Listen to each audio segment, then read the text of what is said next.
Kemudian mengaitkan dengan Pak Jokowi itu seperti apa, Pak? Enggak lah, itu karya terbaik kok. Like, komen, yang subscribe semoga rezekinya lancar. Pak, mungkin ada komentar terkait bus Pak yang masih dikaitkan dengan Pak Jokowi, Pak. Soal apa? Bus kereta cepat, Pak. Kan Itu kan kajiannya sudah dilakukan. Nanti kalau secara teknikalnya tanya yang berkompeten ya, perhubungan dan pihak-pihak terkait. Tapi kalau saya kan melihatnya itu udah berguna kok, berguna buat masyarakat kok. tapi Iya kan? utang yang disisakan itu Enggak, kemudian itu kan investasi. Detailnya tanya yang itu enggak ini kan investasi.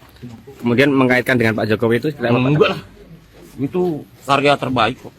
Kalau nggak ada WUS, harusnya ditambahin tuh kereta cepatnya dari Jakarta ke Surabaya. Banyuwangi. Iya kan? Oh gitu. Siap. Uang buat bagus buat rakyat kok. Bang Budi Ari bilang kalau ini adalah proyek terbaik. Emang parameter terbaik dari versi relawan tuh apa? Ya, terbaik karena ini merupakan proyek prestisius ya. Hanya ada ini untuk ukuran negara-negara di Asia Tenggara, baru Indonesia yang punya. Ini menjadi sebuah kebutuhan teknologi transportasi terkini, era modern, dan orang butuh kecepatan dan ketepatan waktu.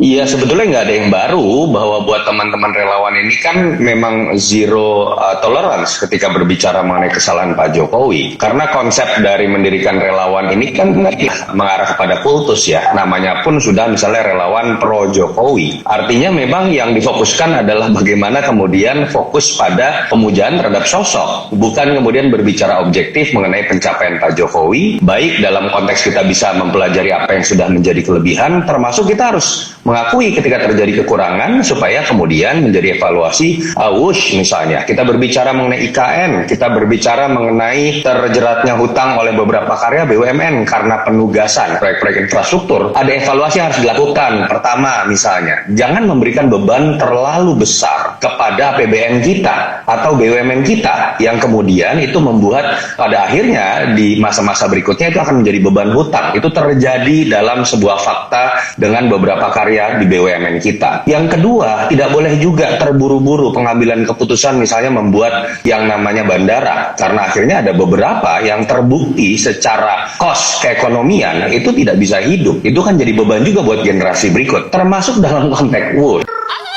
Assalamualaikum warahmatullahi wabarakatuh.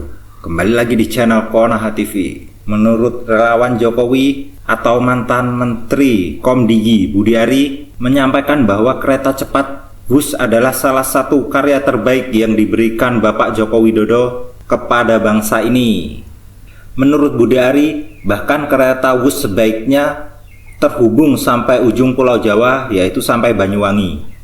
Sebuah karya atau proyek yang didanai dari hasil hutang kepada Cina, apakah itu bisa disebut sebagai proyek terbaik?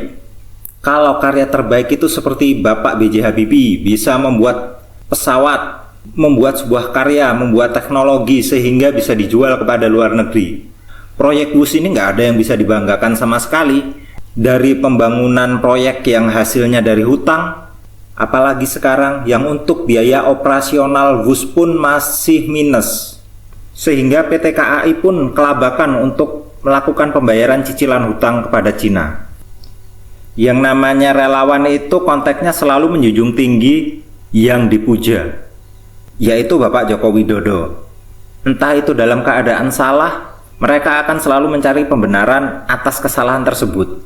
Sudah jelas-jelas dari awal proyek WUS ini adalah salah satu proyek yang terlalu mahal jika dilanjutkan. Akan tetapi Bapak Joko Widodo tetap nekat melanjutkan proyek WUS, tidak mendengarkan, bahkan dari menterinya pun juga diabaikan oleh Bapak Jokowi. Sehingga apa yang terjadi sekarang, Menteri Keuangan pun enggan untuk mengalokasikan dana APBN untuk pembayaran cicilan hutang kepada Cina. Kalau menurut kalian gimana guys? Apakah proyek WUS ini adalah salah satu karya terbaik yang diberikan oleh Bapak Joko Widodo kepada negeri ini, atau justru sebaliknya, bahwa kereta cepat WUS ini adalah salah satu bom waktu yang diberikan Bapak Joko Widodo kepada rakyat Indonesia yang berupa hutang yang sangat luar biasa besarnya? Silahkan tuliskan pendapat kalian di kolom komentar.